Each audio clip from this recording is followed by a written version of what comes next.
What is up, guys? Chase Arevalo, and in this video we're going to be breaking down Yannick Sinner versus Felix Auger-Aliassime, and let's get straight into it. I'm pumped for this one. Let's do it.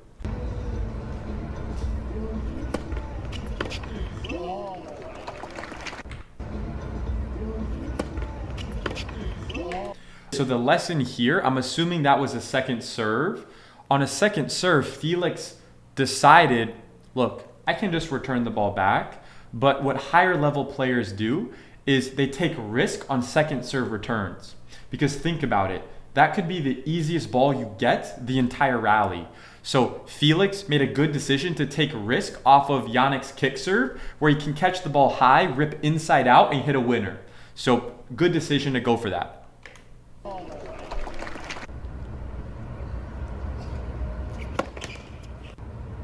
Missed the first serve. Wow. Notice how he actually sped up the racket on his second serve. One thing that you can apply that Yannick Sinner just showed is he accelerated faster on his second serve than he did on his first serve. Most players, what they do is they accelerate on their first serve, and then they're scared as shit on their second serve, and they slow the racket down. That's why they miss a lot of balls.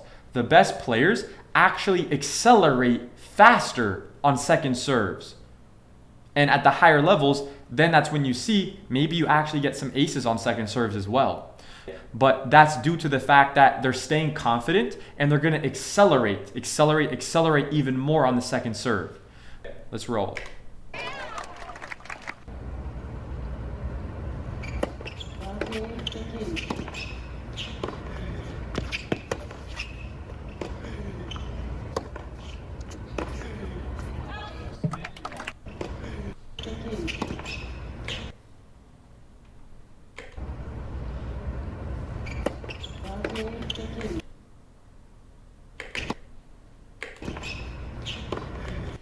Notice here how Yannick Sinner stays in the open stance, right? But he does adjustment steps, plants the right foot.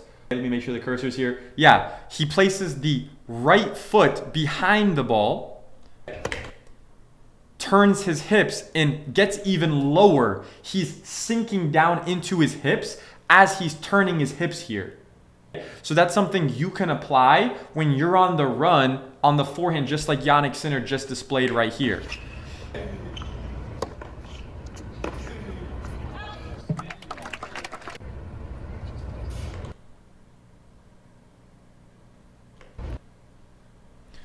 Look at his chest angle pointing up into the sky. So when he presses from the ground, he gets a really good vertical component going straight up. His chest is pointing directly up to the sky. If there was a camera on his chest, it would be pointing directly up to the clouds above him. Let's see his serve. Wow. So what you can apply is when you're hitting your serves, you should feel like your torso and your chest, right, is going up into the air right as you're even making contact. That will get you more plow through on the ball, and initially you might even miss some balls long. You might feel like, wow, I'm getting a lot of power, but now you got a new problem. Because you have more power, you're not used to it, so you're hitting the balls long. You might think, wait, I'm missing the serves now. No, you are missing the serve because now you have newfound power, right? Now you're doing the right thing, and now it's a matter of, let's dial in the toss, right? Let's dial in the accuracy.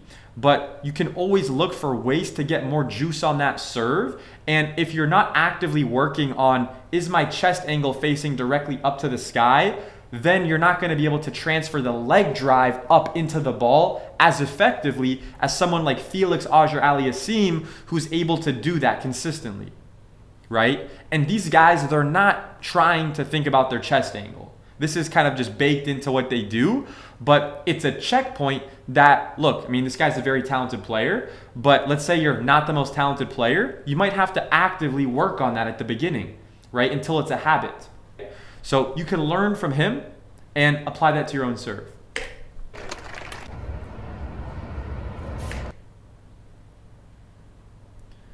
Look at his shoulder, elbow angle. Look at the, oh shit, hold up. Look at Felix Ali Ajarassim's shoulder, shoulder, elbow angle. Look at this line right here. A lot of players, they have their shoulders like this. You need to get your shoulders more at an incline. It's going to help you with your biomechanics on your serve. So take a look at that in video, see if you hit those checkpoints. Wow, big serve.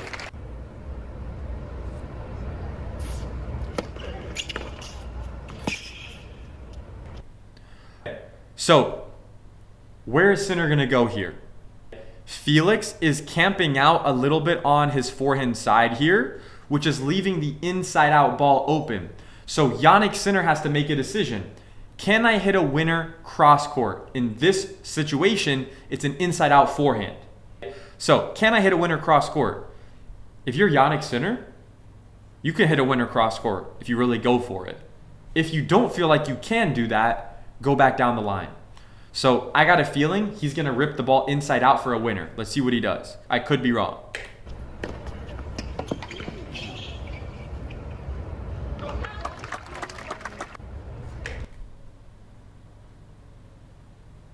Not a winner, but basically a winner. He got the point off that shot. So that should tell you all you need to know about some of the strategy stuff. If you learn the right strategies, you're going to know when to pull the trigger. You're going to have a lot more confidence and clarity on when should I go cross, when should I go line. Start applying this to yourself. It's going to help you tremendously.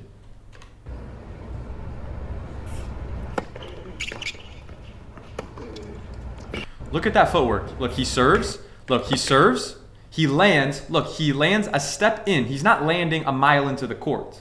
He's landing a step into the court. Now he lands. Jannik Sinner hits a good return deep. So look at the adjustment steps. 1, 2, 3, 4, 5. So many steps. So the ball's floating in the air. The focus for you as a lower level player, if you're not a pro, should be you hit the serve.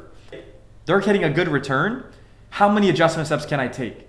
And set an objective goal of how many steps you set out for yourself. Right? Maybe at the beginning, you're like, okay, let me make sure I take 4 adjustment steps. Maybe for you, it's I got to take 8 adjustment steps. But give yourself some type of goal, some type of objective that you can think about and go back to whenever someone hits a good return to you. So you can say, hey, I got to get this many steps in before I hit this ball. And that will help you build the habit of taking more adjustment steps. Have an objective goal so you do not have to guess.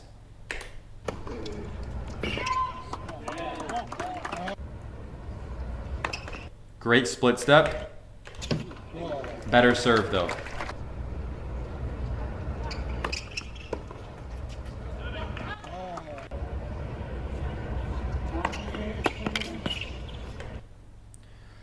So Jannik Sinner just gave Felix a short ball.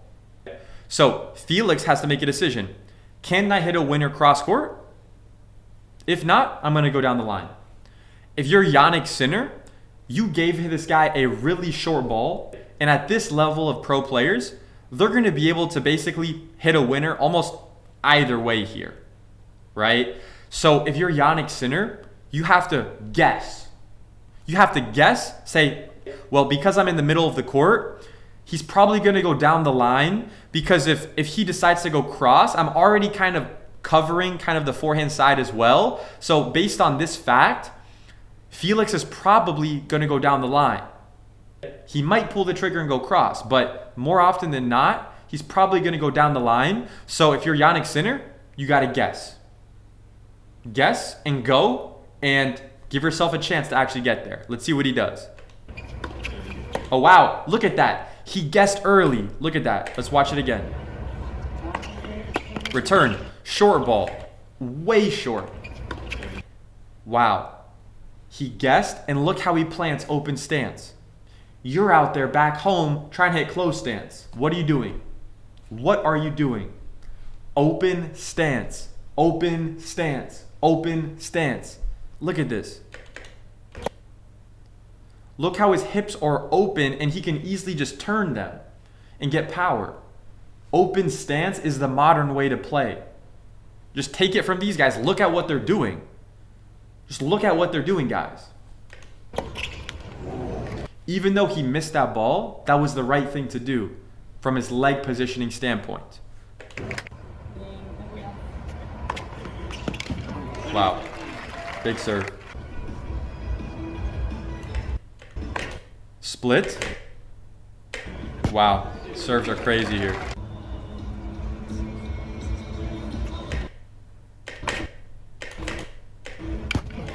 So that's the one thing that's tough about being that far back as a returner, is you're gonna leave a lot of angle room, which means, look, if someone blasts a really good out wide serve, flat or slice or whatever, kick, whatever, you're gonna have to cover so much distance, right? So if you're either really tall and long, pause, then maybe that will work for you, right? If you're Sinner, if you're Medvedev, you're really fast, but you're also tall and long, pause, then it's gonna make sense for you, right? Because like more often than not, you'll be able to get there.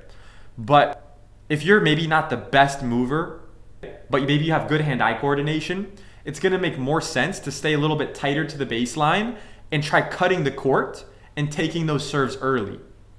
You might have to spend some time learning and improving at the timing of the return and your coordination with that. But positioning wise, you're probably gonna be in a better position and you'll probably be able to get a racket on the ball better than if you're standing so far back behind the baseline. So there's pros and cons to it. If you're really good at moving and you're also kind of tall and long, pause, then you need to, or not need to, but scratch that, not you need to, but you can benefit from standing further back. So let's continue.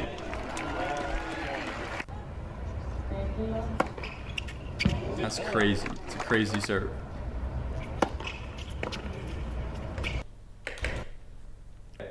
So here, if you're Yannick, maybe try getting around the ball a little bit more, right? If you're Yannick Sinner, maybe try getting around the ball a little bit more so you have this option with more angle to go away from the opponent. Let's see what he does. I think he's probably gonna go this way, inside out winner. Oh wow, he went behind him. That was good. Let's see that in real time again. So that makes sense. That makes sense. So he could see that Felix was already moving this way. His momentum was going this way. He's literally in the air. So it makes sense why Yannick says, no, I'm gonna go behind him, right? So at the higher levels, they're waiting for their opponent to make a commitment to a side and basically guess a side, and then they place it to the other side. And this happens in a split second. So you can apply that to your own game too.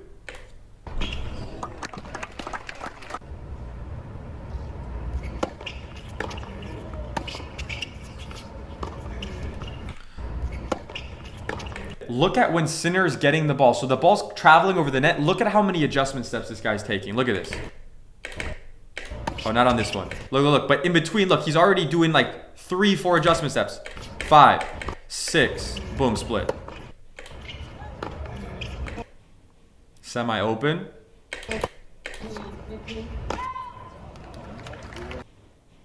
So notice that, right? He was doing about like between 4 and 6 adjustment steps in between those shots. Very good.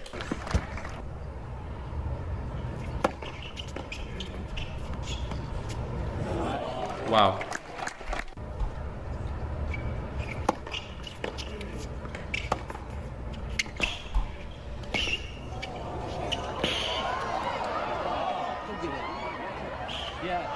You should have lobbed there.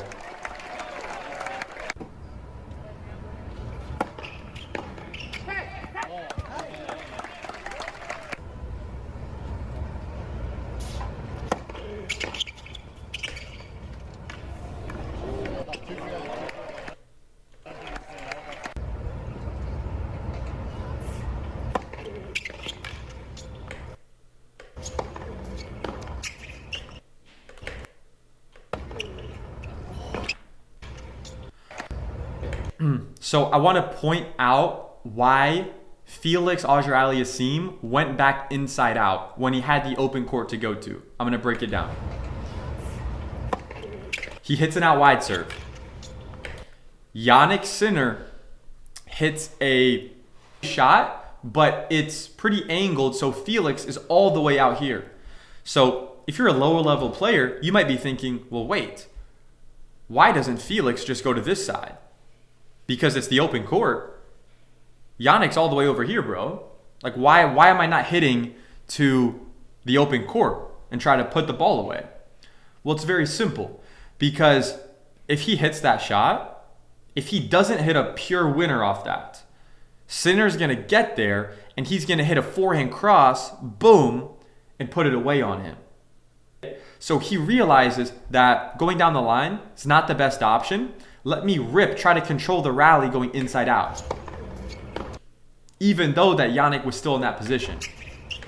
And he got a relatively short ball here. Exactly. But he wouldn't have gotten the chance to set up that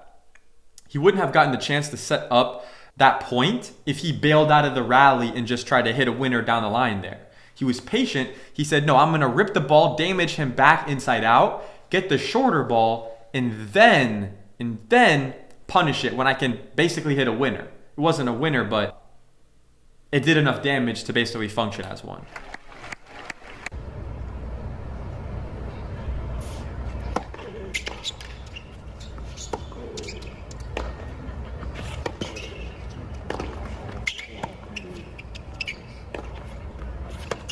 Good open stance.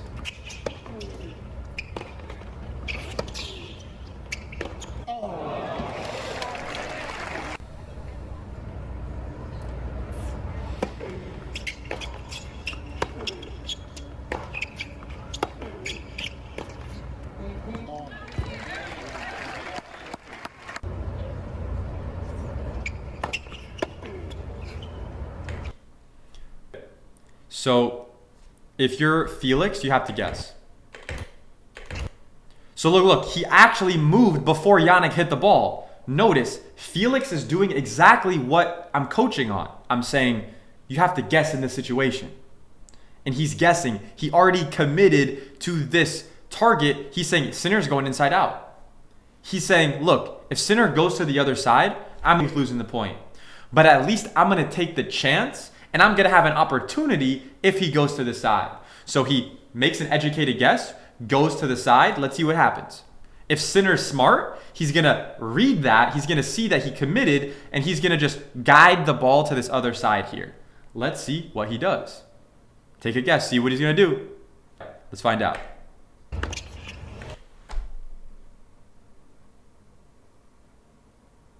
You can't make this shit up.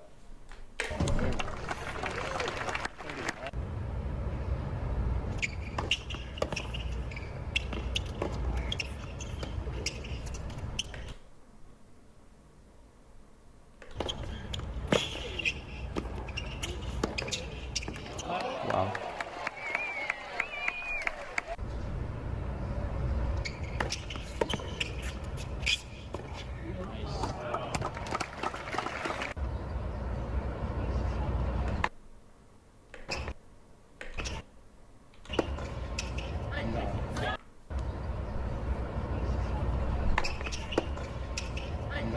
Why are you slicing that, bro? Why are you slicing that? Hit the ball. Hit the return, bro. Topspin. Hit the return. Why are you slicing that?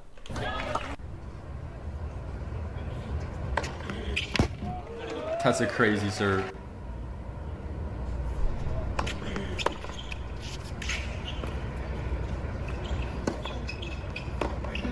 Cross. I knew it.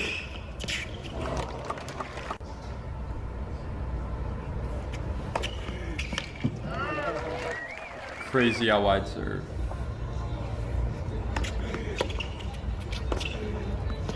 Open stance cross. Open stance cross. Open stance cross. Wow.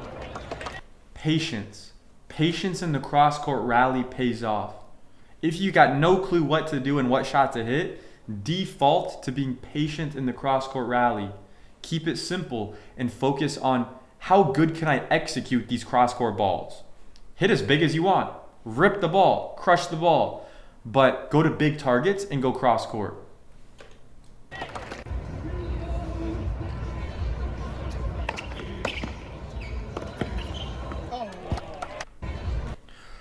So in this situation, it's set point for Yannick Sinner, and Felix is hitting his serve. Let's see what he could have done better.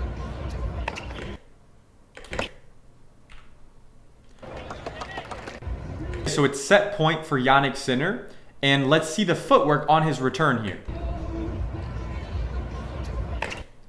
Split. Weight on the left foot. He pushes off the ground. He's literally off the ground right now. He makes contact, and then his right foot touches. So he loads, he pushes off the ground. Most of his weight's on his left leg. Then he makes contact. Then the right foot touches the ground. In that order. Very important that that sinks in for you today. And what that did was it allowed him to get the ball to go to his opponent in a very rapid manner. So it took time away from Felix, where now he's having to rush and take up on the rise on set point, which caused him to make an error. So at the highest levels, it's not like, how can I guarantee this guy's going to make an error? It's about, how can I increase the chances of my opponent to mess up, right? And that's how you got to be thinking about things as well. It's not only about you hitting winners, it's about how can I damage the opponent in that way. That's it for this video, guys. I'll see you in the next one. If you got any value out of this, like, comment, subscribe. You're not subscribed, subscribe right now immediately. I really appreciate you. Hope you have an amazing day, and I'll see you in the next one. Peace out.